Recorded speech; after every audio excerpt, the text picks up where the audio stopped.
Welcome back. Dustin joins us from the new zoo. You brought Nikki back here.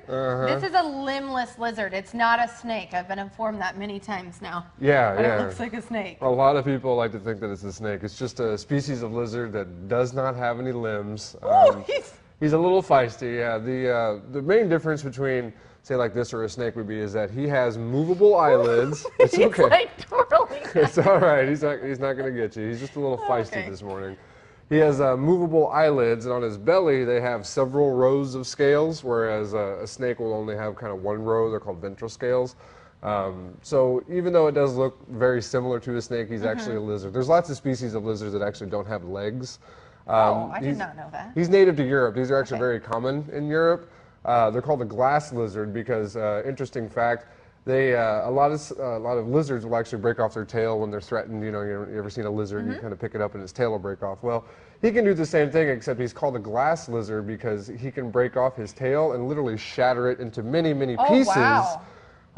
And his tail makes up about 1/3 of his body length. So when he breaks it off, a predator would be confused, thinking that tail could be the actual animal itself, while the rest of him has time to kind of get away.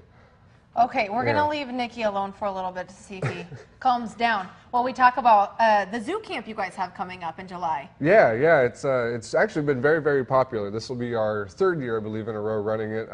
It's really, really popular. We have a few limited spots still available for registration.